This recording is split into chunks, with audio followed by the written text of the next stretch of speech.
Então, essa segunda parte dessa aula, né, a gente vai tratar sobre metabolismo energético. Então, quando a gente pensa em metabolismo, né, a gente pensa nesse processo, né, o qual os organismos vivos, né, eles adquirem e usam a energia livre para realizar as suas variadas funções, tá? E daí, o metabolismo, de uma forma bem simples, né, ele é dividido em dois processos, tá? O processo de catabolismo, ou seja, o processo de degradação, onde, de forma bem direta, né, e simples, como eu falei, né, é um processo no qual os nutrientes e os constituintes celulares são degradados, ou seja, são quebrados para aproveitamento desses componentes para a geração de energia para algum processo conhecido, né? Então, um processo que a gente chama de exergônico, né? Que é um processo de geração de energia através dos componentes que se tem. Por outro lado, né, fazendo oposição ao catabolismo, né, que a gente chama de processo antagônico, né, ou seja, processo contrário, a gente tem aí o anabolismo, né, que é o processo de criação, que é o processo de biossíntese, ou seja, né, um processo onde eu tenho biomoléculas sendo sintetizadas a partir dos componentes simples, né, ou seja, um processo que a gente chama de envergônico, né, que utiliza a energia liberada durante o catabolismo. E daí, se a gente pensar nesse processo de anabolismo, é o processo que a gente chama de construção, né? Então, por exemplo, quando a gente está fazendo musculação, por exemplo, ou está fazendo algum exercício, né, que aumenta a massa muscular, ou a gente está fazendo uma dieta, né, para ganho de peso ou para ganho de massa, né, a gente está, na verdade, gerando no nosso organismo, ou está solicitando ao nosso organismo, né, que faça essas reações aí de anabolismo, né, ou seja, de construção. Já o catabolismo, se a gente pensar num exemplo, né, são os exemplos quando a gente, por exemplo, está priorizando um emagrecimento, né? Então, quando a gente perde peso, né, a gente tem uma tendência de estar em catabolismo pleno, né? Ou seja, né, eu estou pegando os nutrientes celulares, né, então as células de gordura, né, todos os componentes que estão em excesso, né, para a geração de energia, né? Então, eu estou mudando um pouco desse equilíbrio, dessa balança aí do que a gente gasta e do que a gente consome, né? Ou melhor, da ingestão, né? Então, a gente, quando gasta mais do que ingere, a gente está gerando catabolismo.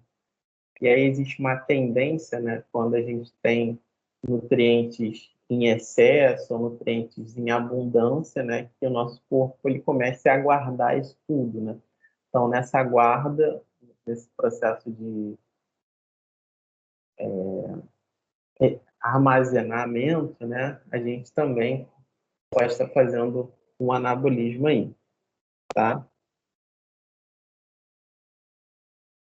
E aí, para que todos esses processos aconteçam, né, que a gente chama de processos metabólicos, né, que podem ser catabolismo e anabolismo, né, a gente precisa que algumas vias elas aconteçam, né? E aí a gente dá o nome dessas vias, né, de vias metabólicas, né, que consistem de várias reações que resultam em produtos específicos, ou seja, né, ao final de todo esse processo eu vou gerar essa substância, né?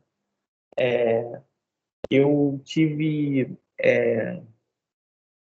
um estímulo específico e aí gerei essa substância ou gerei essa quebra ou essa degradação, tá? E aí os reagentes intermediários dos produtos, eles são chamados de metabólitos, ou seja, né, todas as substâncias geradas durante essa via metabólica ou durante esse conjunto de reações, a gente chama de metabólito, tá? E aí, só para ilustrar mesmo, né, a gente tem mais de 2.000 reações metabólicas conhecidas, né? Então, cada uma tem uma enzima diferente aí para fazer esse papel, esse processo aí. E quando a gente pensa numa molécula importante para a geração de energia, não tem como a gente pensar na molécula de ATP, né? Que é uma molécula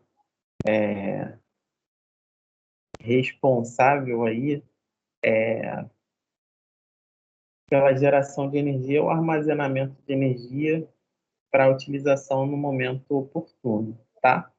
Então, a gente viu lá na aula de metabolismo de celular, né, metabolismo de DNA e RNA, né, a gente falou sobre os nucleotídeos, né, e daí a gente tem sempre um nucleotídeo formado, né, quando a gente tem os seguintes constituintes, né, quando a gente tem uma base nitrogenada, que no caso aqui é a adenina, a gente tem uma ribose, que é uma pentose, que é na verdade, se a gente falar de uma forma bem direta, é um carboidrato, e um fosfato, né? Então, basicamente, são essas três estruturas aqui que formam um nucleotídeo, tá? Eu tenho algumas diferenças entre essas estruturas, né? Eu tenho um nucleosídeo formado de uma adenina e uma ribose e um nucleotídeo quando eu tenho o fosfato entrando aí nessa brincadeira, tá? E aí, quando eu tenho a adenina, uma ribose e um fosfato, eu tenho um nucleotídeo chamado adenosina monofosfato, ou seja, uma adenosina com um fosfato ligado. Então, é um processo que eu tenho pouca energia aí sendo gerada. Quando eu junto dois fosfatos, né, eu tenho uma adenosina difosfato, né? Ou seja, eu tenho energia, mas não suficiente para as reações que eu preciso. E aí o ideal, o equilíbrio que a célula precisa encontrar é quando eu gero uma molécula chamada ATP, que é adenosina trifosfato, né? Que é quando o fosfato, quando eu tenho a presença aí de três fosfatos, né? Então, adenosina trifosfato, tá bom? Que é o ATP. Com isso, eu tenho algumas características aí de respiração celular, né? Para geração de energia. Então, eu tenho um tipo de respiração que a gente chama de aeróbica, né? Que é a respiração que acontece na presença de oxigênio, tá? Então, utilizadas pelos mais variados organismos vivos, tá? Então, dentre a respiração aeróbica, eu tenho aí como molécula principal a glicose, né? Então, a gente usa como molécula de geração de energia a glicose. E ela se baseia em três etapas, né? A gente tem uma etapa inicial, que é a glipólise, que é uma via que quebra a glicose, a obtenção de um metabólito, né? Ou de um produto. O ciclo de Krebs e a cadeia respiratória, tá?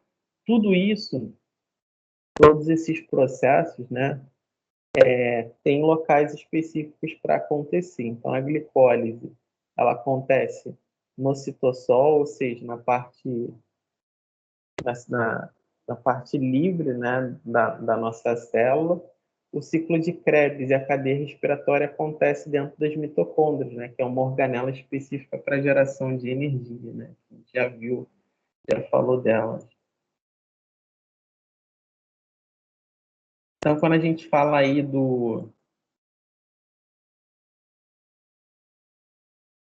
da respiração celular, a gente fala aí de duas etapas, né? Uma fase anaeróbica, né, que é sem oxigênio, né, que é a glicólise, que eu quebro a glicose para gerar alguma energia, que é o ATP, gerar um metabólito que vai para a segunda etapa, gerar ainda mais energia.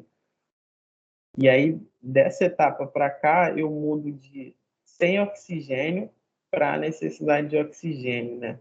Então, quando a gente passa para a fase que usa o oxigênio, a gente tem utilização, na verdade, tem a produção de ainda mais energia, né? Ou seja, de mais ATP. Então, aqui, ó, no ciclo de Krebs, eu produzo o ATP e no final da cadeia respiratória eu tenho um saldo aí de 34 ATPs, ou seja, 34 moléculas de energia geradas somente com uma molécula de glicose, né? Então, o nosso corpo ele é fantástico, né? Quando otimiza, né, uma única molécula, passando por algumas vias metabólicas para gerar energia, né? Então, aqui a gente tem três vias, né? A glicólise, o ciclo de Krebs e a cadeia respiratória, né? Então, são um conjunto de reações. Então, tudo isso aqui são reações, tudo isso aqui são reações que acontecem e tudo isso aqui também são outras reações, tá bom? Então, o conjunto de reações, como a gente falou, a gente tem aí uma via metabólica, tá? E aí, os produtos finais ou as substâncias intermediárias aqui a gente chama de metabólito, beleza? E aí, vamos falar da glicólise. Na glicólise, a gente tem aí... Tá sumindo. A gente tem aí esse processo, né, que a principal função dele é a quebra de glicose para a formação dessa substância chamada piruvato ou ácido pirúvico, tá? Ela acontece no citosol, ela é livre, e aí ela acontece quando eu tenho uma glicose sendo convertida em dois piruvatos, geração de hidrogênio e energia, onde essa molécula que a gente chama de NAD, ou NADH, ela é utilizada também na síntese de ATP, tá? E aí, como a gente viu no esquema anterior, né, esse piruvato que é formado como final, como substância final dessa via metabólica, ela entra na mitocôndria e segue seu caminho participando lá do ciclo de Krebs, como a gente viu lá no exemplo inicial aqui. Então, a gente tem aqui, ó, glicose, gera energia e piruvato. Esse piruvato, por seguinte, entra no ciclo de Krebs, né, como vimos aí, ali no esquema da explicação desse slide aqui, beleza? Ciclo de Krebs, né? Quem é esse cara aí? Por que tem esse nome estranho? Né? Por que tem esse nome estranho de ciclo de Krebs, né? O ciclo de Krebs, ele, na verdade, ele tem vários nomes, né? Ele tem como nomes ciclo do ácido cítrico, ciclo do ácido bicarboxílico, né? Só que, classicamente, a gente chama ele de ciclo de Krebs por conta do seu inventor, né? Que é o Hans Adolf Krebs. E aí ele acontece dentro da matriz mitocondrial, ou seja, dentro da mitocôndria, naquela estrutura que a gente já viu na aula lá de biologia celular. E aí, como é que ela procede, né? Como é que é esse processo, como é que é essa via metabólica. Eu tenho aí um piruvato, né, que é essa molécula que foi gerada através lá da glicólise, sendo convertida em acetil e liberação de gás carbônico e hidrogênio. Esse acetil, ele tem contato com uma coenzima A, né? Então ele é convertido em acetil-CoA. Então, esse acetil-CoA é que entra lá no ciclo de Krebs e faz todas as reações metabólicas acontecerem, né? E daí, dentre essas reações metabólicas, eu tenho a geração de mais gás carbônico, ATP, NADH, FADH, tá?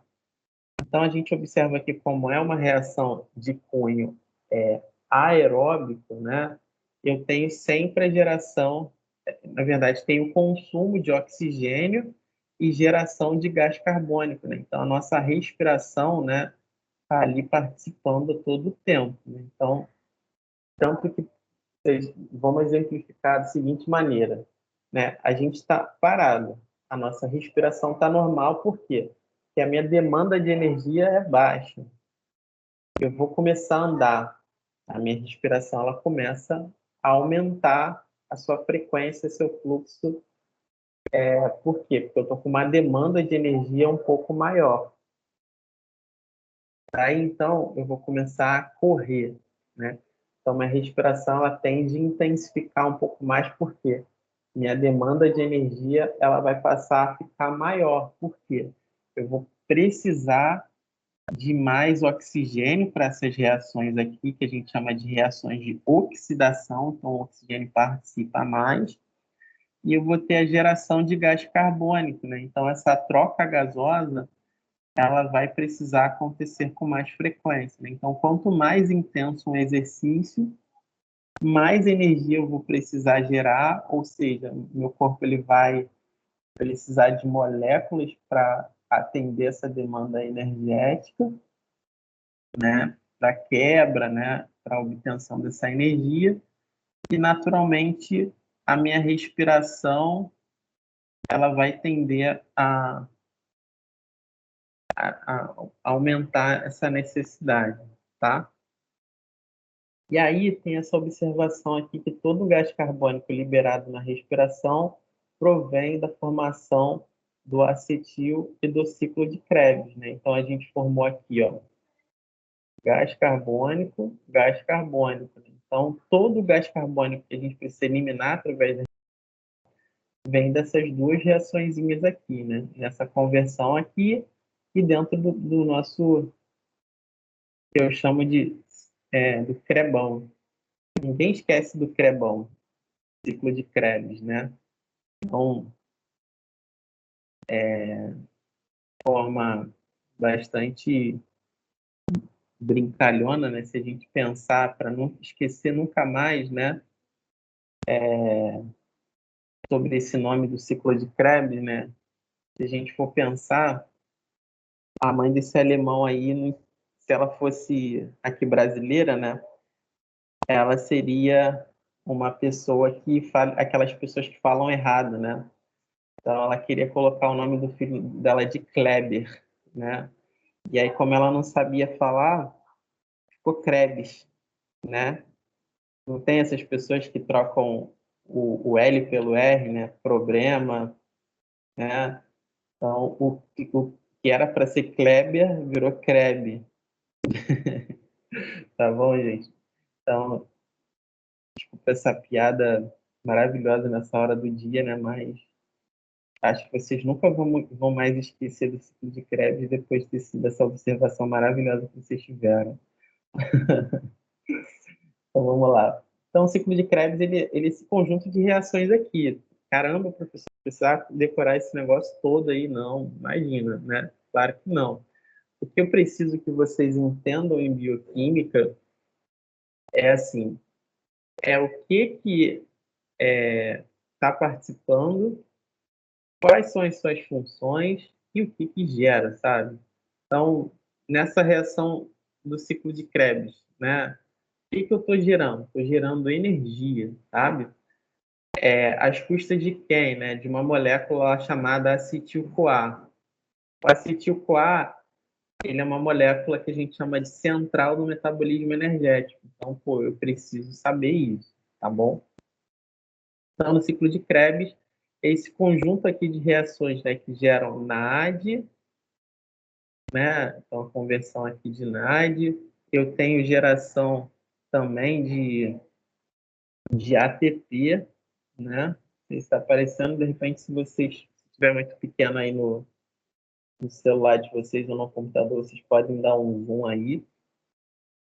E aí são esse conjunto de reações aí dessa via metabólica que fazem o ciclo de Krebs ser tão importante do ponto de vista energético. E aí, só para ilustrar mesmo, né, esse esqueminha aí que mostra muito bem aí o que, que acontece, qual a reação, na verdade, qual é a real necessidade da gente respirar, né? Então, quando a gente respira, a gente está pegando oxigênio do meio, levando para a circulação. Nessa circulação tem uma troca gasosa que acontece essencialmente, né, no alvéolo pulmonar, que é onde acontecem as trocas gasosas, né? Então, tenho aí entrada para a circulação de oxigênio e saída da circulação de gás carbônico, né? Então, quando eu tenho essa troca gasosa acontecendo no pulmão, né, através da respiração pelo alvéolo pulmonar, esse oxigênio que eu inspirei vem para o alvéolo, do alvéolo vai para a corrente sanguínea. E aí o caminho inverso acontece também. Da corrente sanguínea eu tenho gás carbônico saindo, fazendo troca gasosa no alvéolo, sendo eliminado através da respiração. O professor acaba por aí? Não. Né? Essa troca gasosa que acontece para entrar na circulação, por quê? Esse oxigênio que eu ingeri, ou que eu assimilei, a minha célula ela vai captar ele para pegar essa molécula de glicose e transformar em energia, né? Dessa energia gerada, eu vou ter uma molécula de gás carbônico que precisa ser eliminada, né, lá daquele processo de conversão do piruvato em acetil-CoA e durante todas as etapas do ciclo de Krebs, né? Então, esse gás carbônico aqui, ou esse CO2, precisa ser eliminado, né, através da respiração. Então, minha célula cospe ele para fora e aí ele vai fazer o caminho inverso, né? Circulação, troca gasosa pulmonar e entra na fase respiratória, sendo eliminado para o meio externo. Beleza?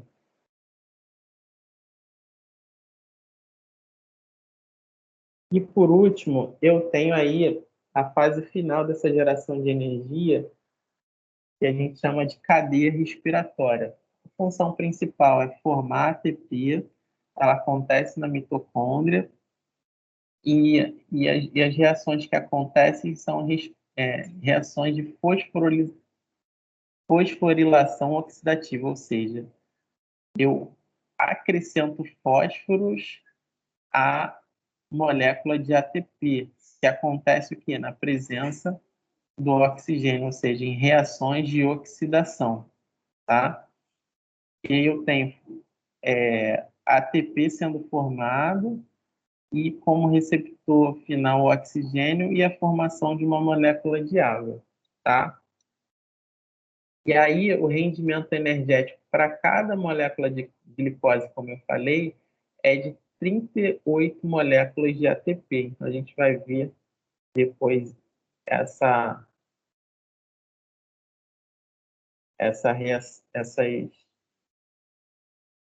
esse equilíbrio aí, tá? Então, o que vimos, né, até então, foram as reações, né, da respiração aeróbica, né? Ou seja, a respiração normal que a gente faz, né?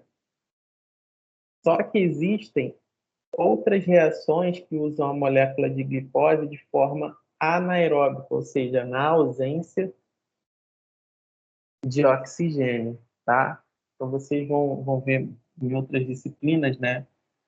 Essas reações, né, que acontecem de respiração celular anaeróbica e aeróbica, né? E aí temos aí, né, na fermentação lática, né, a formação de ácido lático, né, que é que o organismo humano consegue realizar, né? Então, por exemplo, quando vocês fazem, por exemplo, crossfit, musculação, faz dá um tiro, né, de corrida, né, muito rápido, quando está fazendo circuito, né? É natural que vocês sintam uma dorzinha muscular, né? Uma queimação, não é isso? Né? Então, essa queimação é a formação de ácido lático pelo nosso organismo. Daí, é uma reação que acontece de forma muito rápida, quando a demanda de energia ela precisa ser, assim, quase que instantânea, sabe? Então, eu pego a glicose e converto ela em ácido lático mais ATP. Então, é uma energia que é rápida, mas gasta muita glicose, né? Então, se a gente for pensar aí na comparação entre a respiração que usa o oxigênio, né, aeróbica, e a fermentação, seria a comparação, de repente, de um carro flex que, de repente, utiliza da melhor forma o combustível que tem, né, um carro ecológico, e um carro que bebe muita gasolina, né, que ele gasta o pouco que tem para produzir pouco, né? Na verdade, produzir pouco não, para ter a mesma coisa, na verdade, ter um resultado esperado, mas consumindo muito, tá? Essa é a melhor forma de exemplificar. Então, até aqui a gente falou muito sobre a glicose, né? Então, glicose na fermentação lática, glicose na fermentação alcoólica, que é quando, por exemplo, as leveduras realizam, as bactérias também, as reações acéticas, né, que eu tenho, deixa eu voltar aqui na fermentação alcoólica, tem uma molécula de glicose gerando uma molécula de álcool etílico, e eu tenho na fermentação acética uma molécula de glicose formando um ácido acético, né, que é o que acontece também com bactérias e fungos, que é, por exemplo, quando eu estou fazendo um vinagre, né, um queijo, tá? Um, uma bebida, por exemplo, foi fermentada por mais tempo por micro-organismos específicos, tá? E aí a gente tem o metabolismo de lipídios, né? E aí onde eu tenho aí as principais vias sendo a beta-oxidação, que é a quebra de ácidos graxos, né? Eu tenho a síntese de corpos cetônicos, eu tenho a síntese de colesterol e eu tenho a síntese de lipídios, tá? Então, vamos ver aí essas reações aí, como é que elas rolam. Então, primeiro a gente vai falar sobre a síntese de lipídios, né? Que é um processo que a gente chama de lipogênese. Então, a lipogênese, né, ela acontece em que situações, né? Quando a gente ingere excesso de carboidratos, e esses carboidratos, eles, quando em excesso, eles são absorvidos, né, pelo nosso organismo, e esse excesso desses carboidratos, eles geram moléculas de gordura, né? Então, se transformam em triglicerídeos. Por outro lado, eu tenho um outro processo chamado de lipólise, que é o contrário da lipogênese. Lise sempre é quebra, né? Sempre é degradação, sempre é a destruição de uma molécula. A gênese, quando eu crio, tá? Então, a lipólise é o contrário da lipogênese, tá? Então, a lipólise é o processo contrário à lipogênese, onde eu tenho a necessidade de quebrar ácido graxo, né, ou lipídios, né, quando eu tenho baixa da glicose sanguínea, ou seja, eu estou com pouca glicose disponível, então eu começo a quebrar ácido graxo, tá? Ou gordura. Então, vamos falar novamente do exercício físico, né? Por que que a gente faz exercício físico aeróbico para perder peso? Por quê? Porque eu consumi toda a glicose disponível no meu sangue, disponível lá no meu tecido hepático, e aí eu tenho pouco estoque de glicose, né, só para manter as funções mais necessárias, né, do cérebro, né, e aí eu começo a usar o quê? Lipídio, né, eu começo a quebrar o depósito que eu tenho, né, que é essa gordurinha que a gente fica aí, né, gordura localizada, e aí existe uma tendência a usar esses estoques, né? Só que esses estoques custam a gente a gastar, né, é um estoque quase eterno em algumas pessoas. E aí a gente, ao passar do tempo na manutenção desse exercício físico, a gente vai perdendo esses estoques, né, de gordura, né? E aí na manutenção do exercício, né, de uma dieta, né, a gente tem uma tendência a queimar esses estoques aí, tá? E aí como é que são esses estoques, né? Esses estoques, eles são feitos, né, nessas células que a gente chama de adipócitos, né? Que são células programadas na verdade, que tem por função principal e essencial guardar gordura, tá? Então, ela é uma célula como outra qualquer, né? Ela tem núcleo, ela tem todas as organelas, só que a maior fração dela é gordura, né? E aí, a junção dessas várias células, né, que formam o que a gente chama de tecido adiposo, né, que é a nossa gordura, tá? Então, a gente tem aí, né, alto conteúdo de triglicerídeo ou de gordura, beleza? Daí, a gente falou, né,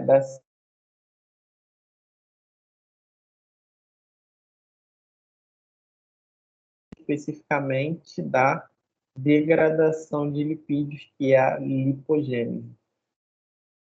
E aí, dentre as reações que iniciam essa quebra e degradação de lipídio, a gente tem um processo que a gente chama de beta-oxidação dos ácidos graxos, né? Que é o processo onde um ácido graxo é convertido em acetil-CoA. Então, se a gente pensar lá no início da aula, quando a gente falou de glicólise, né, que é a quebra de glicose para a geração de piruvato e depois em acetil-CoA, a beta-oxidação está em paralelo aí a essa reação onde eu tenho a quebra de um ácido graxo gerando uma molécula de acetil-CoA para sua entrada aí aonde? O ciclo do Krebs, tá bom? Então, nessa beta-oxidação, eu tenho é, ácidos graxos sendo convertidos em acetil-CoA, e daí ele pode seguir dois caminhos, né? Esse acetil-CoA que eu quebrei aí para a geração dessa energia. Eu tenho a entrada no ciclo de Krebs, né, que é o natural, ou ele pode ser convertido em substâncias que a gente chama de corpos cetônicos, né? Que são acetonas, igual a acetona que a gente compra aí para fazer a unha de vocês, é uma substância parecida, né? Então, o nosso corpo ele é capaz de produzir isso. Só que ela é um pouco mais tóxica que os outros normalmente, né? E aí tem aí os corpos cetônicos, eles são divididos, né, em acetona, em acetoacetato, em beta-hidroxibutirato, né, que são transportados para todos os tecidos, né? Então, os tecidos que se fazem, né, da produção desses corpos cetônicos são o coração, né, que não pode parar de bater, o nosso sistema renal, os nossos rins, os nossos músculos e o nosso cérebro, né? Professor, em que situações o nosso corpo produz corpos cetônicos? Em situações de jejum prolongado, né? Ou seja, eu tenho baixa concentração de glicose e aí, como eu falei anteriormente, o nosso corpo ele começa a usar o quê? Os ácidos graxos. Mas é todo o ácido graxo que é utilizado para a síntese de corpos cetônicos? Não, né? Parte deles vão seguir o caminho dele normal, que é para o ciclo de Krebs e gerar energia para lá. Outra parte é convertida em corpos cetônicos, né, que vai ser combustível, né, vai gerar energia para coração, rim, músculo e cérebro, tá? Mas por quê? Porque são órgãos essenciais que não podem parar. Imagina se a gente fosse igual uma máquina, né? Acabou a energia, pum, desliga, né? A gente não é máquina, a gente não desliga do nada, né? Se faltou energia, não é igual um bairro, né? Que precisa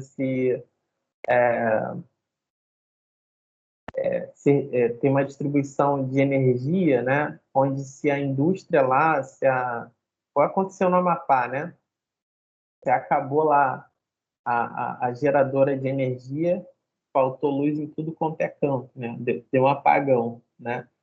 A nossa usina, né, ela é muito eficiente e ela não deixa dar apagão em momento nenhum, né? Se der apagão é porque tem alguma coisa de muito, muito errado mesmo, tá? Alguma coisa de muito errado está acontecendo, né? Mas o nosso corpo ele tenta fazer com que o tempo todo a gente fique aceso, né, em alerta, né? E nada pode faltar, né? Senão a gente tem lá situações de desmaio, né, de perda da consciência, né? E daí são N fatores que geram isso, né? Mas em primeira análise, quando o nosso corpo ele está observando alguma alteração, né? Ele vai correr atrás de corrigir aquilo, né? E aí gera esses corpos cetônicos, né? Esses corpos cetônicos não é o tipo de energia que o nosso corpo mais gosta, né? É um tipo de energia, não é um tipo de energia que é a mais eficiente, né? E aí por isso nessas situações de baixa energia, né? Ou seja, né? Onde a gente está em jejum, de repente, por exemplo, muitos de vocês de repente não tomou café, começa a dar uma molezinha, começa a dar uma fraqueza, começa a dar uma fadiga. Em situações mais prolongadas, né? Pode acontecer de vocês sentirem dor de cabeça, mas vocês estão acordados, estão aí me escutando, né? Estão conseguindo fazer todas as atividades de vocês de forma mais lenta, mas estão aí no pique, né? Por conta de quem?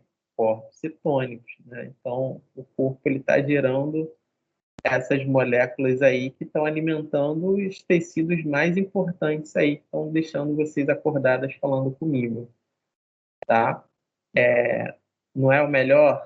Não é o melhor. O melhor é a glicose, como a gente viu lá na aula de carboidrato, que é o combustível mais eficiente que o nosso corpo utiliza, né? Mas a gente usa o que tem, né? Então, por hora, nessa situação de jejum, a gente vai utilizar os corpos cetônicos aí, tá? Que dão essa dorzinha de cabeça, a gente fica com esse hálito, né, ruim, né, por conta desse processo que a gente chama de acidose cetogênica, né, que é quando a gente produz muita acetona e eles são liberados, como eles são muito voláteis, né, na nossa respiração, né, e na nossa fala vem esse odor bastante intenso, né? E aí a gente fica com essa famosa halitose, né? Esse bafinho aí, depois de muito tempo sem se alimentar. E aí eu queria mostrar um esqueminha para vocês, para ilustrar bem o nosso corpo em estado alimentado, né? Então, aí tem vários órgãos aí que participam do metabolismo energético, né? Então, eu tenho aí no estado alimentado, né? Após uma refeição rica em carboidratos, ácidos graxos, né? E até mesmo de glicose, né? Eles entram no fígado, né? Então, tem aqui, ó, glicose entrando no fígado. Eu tenho no estado alimentado situações boas, né? Ou de reserva normal de glicose, né? Eu vou fazer com que meu corpo ele gere todas as substâncias para todas as vias, né? Na verdade, todas as vias que usam a glicose, elas vão estar funcionando plenamente, né? Então, eu vou gerar glicogênio, que é uma forma de armazenar glicose, eu vou gerar piruvato, né? Da quebra da glicose.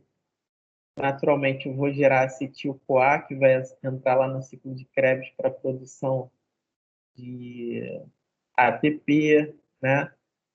Esse acetil-CoA, por outro lado, né, quando ele está em excesso, ele vai formar ácido graxo através da lipogênese, né, e ser levado para o tecido adiposo, né, quando essa glicose ela está em excesso, então vai ser guardada no tecido adiposo, tá? Eu tenho aqui também na fase intestinal da digestão, né, sendo formado lá, quando a gente viu na aula de lipídios, né, os quilomicrons, né, que vão servir de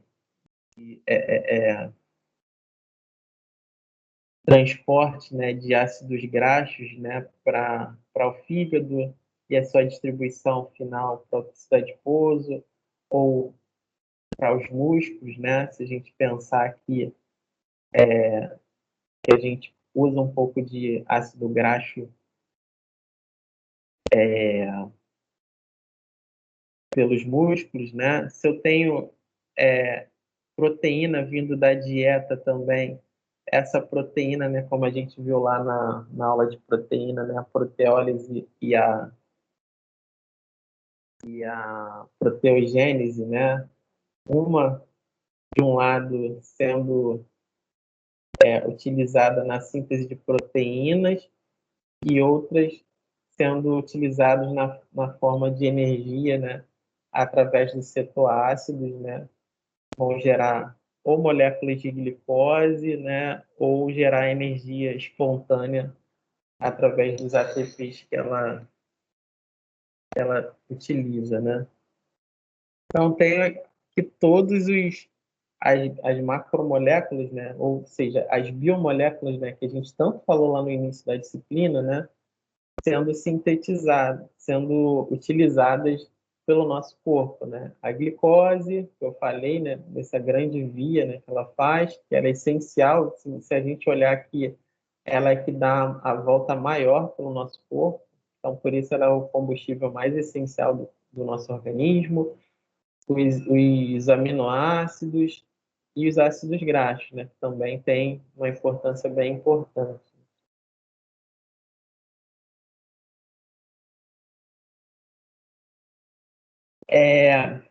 E aí, deixa eu só voltar aqui. E aí, quando a gente tem, nesse estado alimentado, a gente tem aí um hormônio essencial, que é a insulina, né? Que é o hormônio do anabolismo, que é o hormônio da construção, né? Ela é liberada pelo nosso pâncreas e vai gerar todas essas reações aí, né? Gerar todas essas sinalizações tão importantes, tá? Então, eu tenho aí condições normais de glicose, cérebro, tecido adiposo e tecido muscular recebendo oferta de glicose de forma bem tranquila. Ah, e no jejum, professor, como é que acontece essas reações aí? E aí já não tem a fase intestinal, né? Porque eu não estou recebendo nenhum desses nutrientes da dieta, né? Então, quem está em alta, né, é um outro hormônio que a gente chama de glucagon, né? Então, ele vai fazer o seguinte, né? Ele vai pegar a glicose que tá no fígado ou o glicogênio e vai quebrar, né? Dessa quebra de glicose, uma parte pode ir para o cérebro, né? Outra parte pode ir para os músculos, né? E daí, aí eu tenho a necessidade de quebrar ácido graxo, né? Que é o nosso depósito. E aí, desses ácidos graxos vão formar os tais dos corpos cetônicos para o cérebro, vão formar mais corpos cetônicos para os músculos, né? Vai gerar quebra de proteína muscular para gerar mais piruvato e entrar lá no ciclo de Krebs e seguir o fluxo lá de geração de energia, né? Então, todos os componentes aqui são e fazem parte do nosso organismo, tá? Então, o nosso corpo ele começa a achar estratégias, né, de catar tudo que tem. É igual a gente quando tem que pagar a nossa continha lá da resenha, né?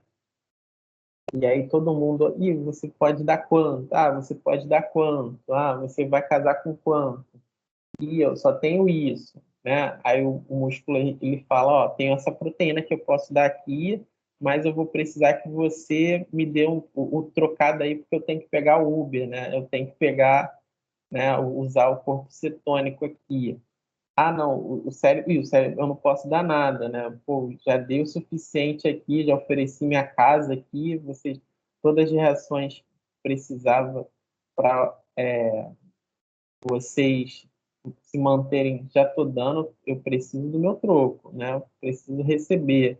O ácido graxo também, né? Tá doando, né? Pô, posso dar um glicerol aqui, posso dar ácido graxo, né? Contribuir com todos esses processos aí, tá bom? Então a gente começa a pegar energia alternativas, né, para fazer o nosso corpo continuar funcionando aí, tá bom? Aqui é só uma explicação, né, da geração de energia pelos corpos cetônicos, né? Mas aqui é mais toda a energia que eu tenho vinda, né, das macromoléculas convertem-se em acetil-CoA, né? Esse acetil-CoA ele pode ou não entrar no ciclo de Krebs quando não forma corpos cetônicos que vão gerar energia às custas, né, de outras moléculas que eu tenho disponíveis no organismo na ausência desses nutrientes vindos da dieta. Então, é o jeitinho que o corpo dá para continuar fornecendo energia, tá? Aqui é um outro esquema, né, de regulação, né, de ácido graxo, né? Aqui é só para falar assim, eu nunca vou produzir ácido graxo e quebrar ácido graxo ao mesmo tempo, né? Essa situação a gente chama de ciclo fútil, né?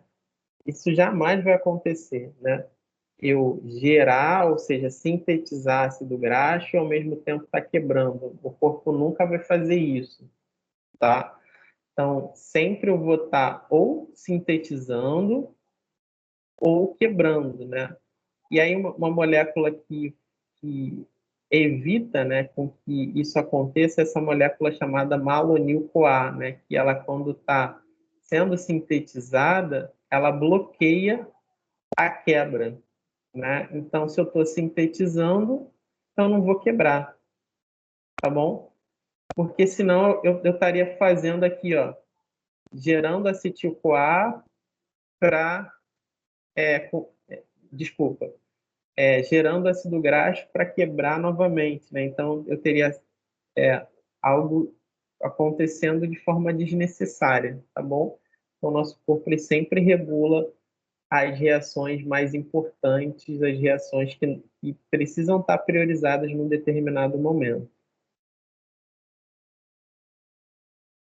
Então, a biossíntese de ácidos graxos, né, só para mostrar aqui, né, que ela acontece, né, numa dieta que eu tenho quantidades regulares de carboidratos e de proteínas, eu tenho a geração de acetil-CoA que vão sintetizar ácido graxo e através disso gerar o triglicerídeo, né?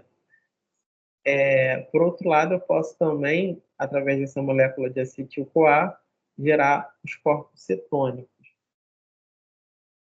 Uma outra viazinha que o acetil-CoA ele percorre é para geração e síntese de colesterol endógeno, né? Então, eu tenho aí acetil-CoA, né? O HBG-CoA, né? Que é uma enzima, né? Faz esse processo, a conversão de mevalonato, né? E esse mevalonato é que vai gerar a molécula de colesterol, tá? E aí tudo isso acontece na presença de insulina. Se eu não tenho insulina, isso não acontece, tá?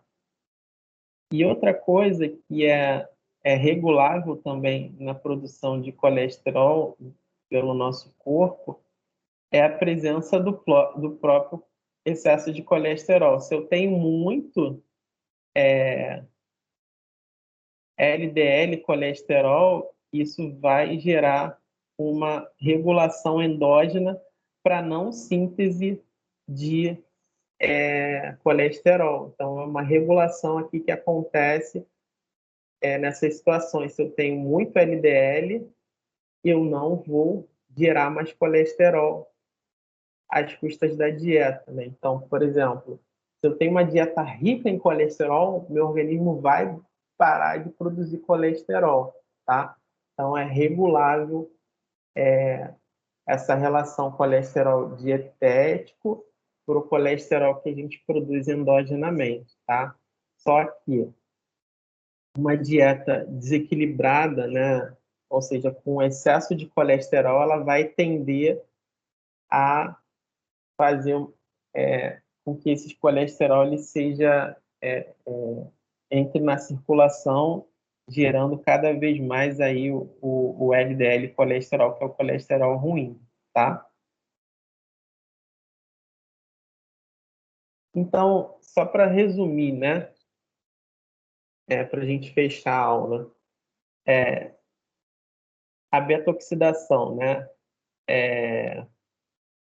ela é o principal passo regulável, né, ou seja, né, eu só vai entrar ácido graxo, né, quando eu precisar de gerar esse ácido graxo.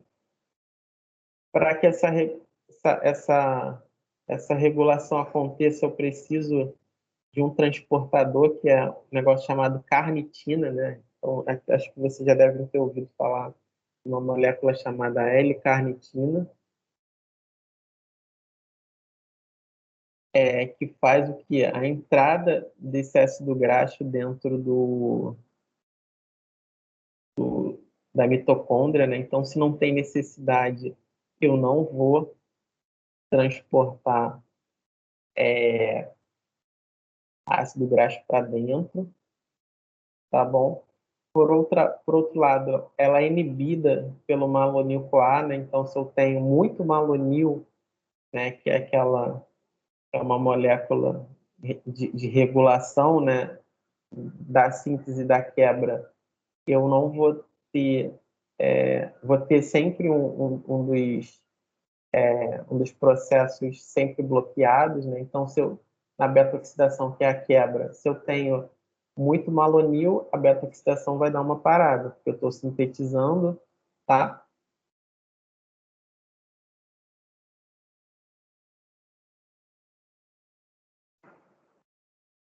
Então, o que a gente pode passar, a gente já falou desse negócio do ciclo fútil.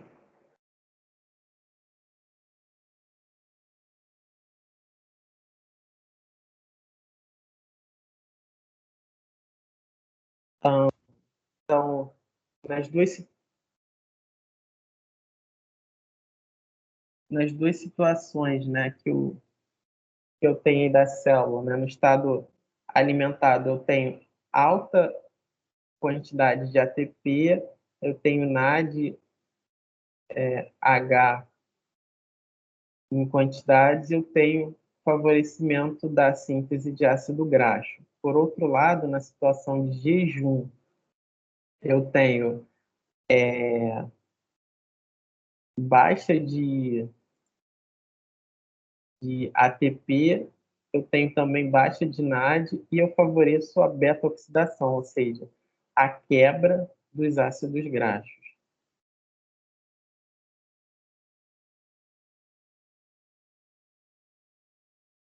Dentre os destinos, né, do acetil-CoA, eu tenho aí quatro prováveis destinos, né, que é a sua oxidação no ciclo de Krebs, né, que todas as moléculas se convertem em acetil-CoA, né, ou seja, carboidrato, lipídio e proteína são convertidos em acetil-CoA para entrar no ciclo de Krebs. Outro destino é a síntese de ácido graxo. Outro destino é a síntese de outros lipídios, né, como o do colesterol, como a gente viu, né, que é o acetil-CoA é convertido em mevalonato. E o último destino, né, é a síntese de corpos cetônicos quando a gente está em baixa de energia para a produção dessa energia alternativa aí que o corpo utiliza, tá?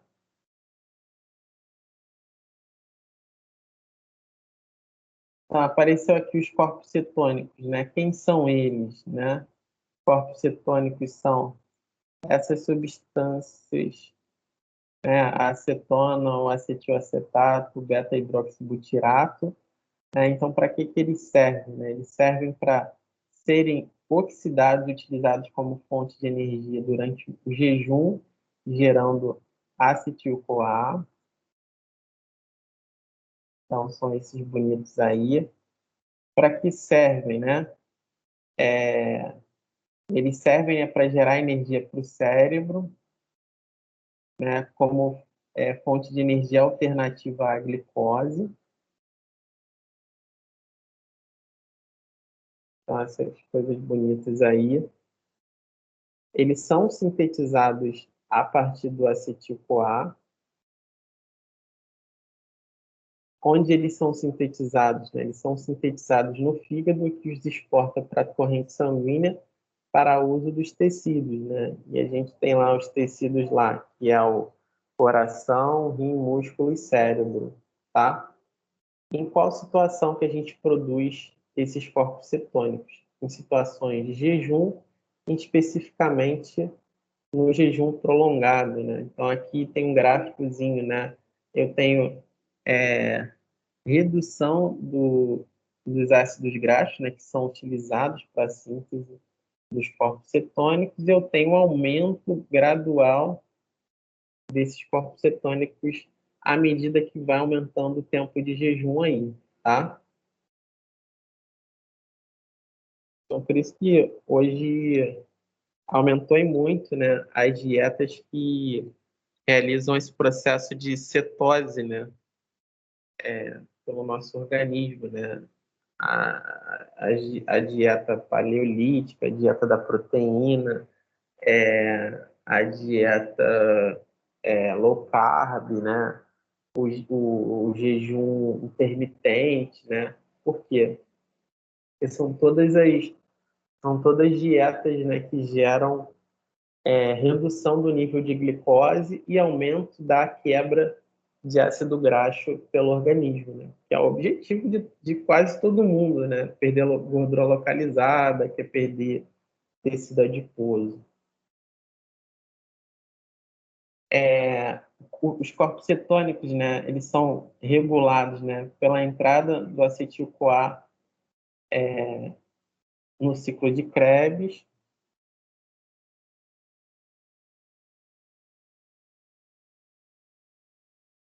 Pode passar.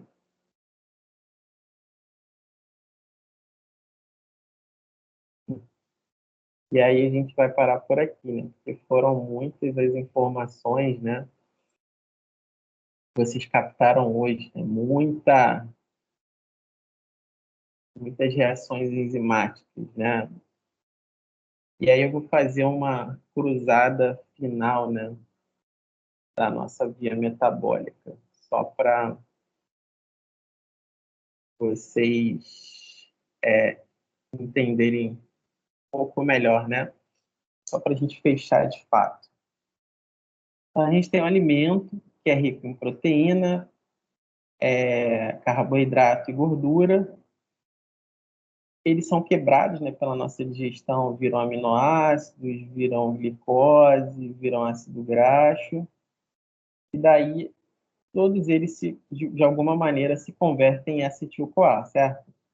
Os aminoácidos, os carboidratos e as gorduras. Entram no ciclo de Krebs, geram uma energiazinha, entram na cadeia respiratória e gera muito mais energia, tá? E daí, ao final disso tudo, a gente tem os produtos de excreção, que são eliminados através da urina, né, ou de outras vias, que vão fazer com que o nosso corpo, no final disso, também possa gerar, possa também não, gere gás carbônico, que vai ser eliminado através da respiração, tá? Então, todas as etapas, né, de quebra, o objetivo central é o quê? Gerar energia em forma de ATP, né? Então, na glicólise, eu gero já uma energiazinha aqui, inicial, sendo que através dos aminoácidos e dos lipídios, eu só vou gerar energia aqui no cérebro e na cadeia respiratória. Tá bom, gente? Então, a gente encerra por aqui a nossa aula e gostaria que vocês tentassem responder a esse estudo dirigido aí, com base na aula que a gente teve hoje, tá? E aí isso vai ajudar vocês a dar uma revisada nessa última aula, que é uma aula assim, bastante extensa, né? De certa forma, para vocês entenderem o que é essencial na compreensão de vocês, né? Então, qual a fase do metabolismo energético é mais benéfica para a queima de energia, aeróbica ou anaeróbica? O que são corpos cetônicos? Defina glicose, lipogênese e lipólise. Defina catabolismo, anabolismo e via metabólica. Isso aqui não precisa de vocês entregarem, tá? É só para vocês darem uma revisada nessa última aula e mandarem bem lá na avaliação de vocês, beleza? Quem quiser pode tirar print e tirar foto, até para ajudar vocês na compreensão da matéria, tá bom? Então a gente fecha por hoje.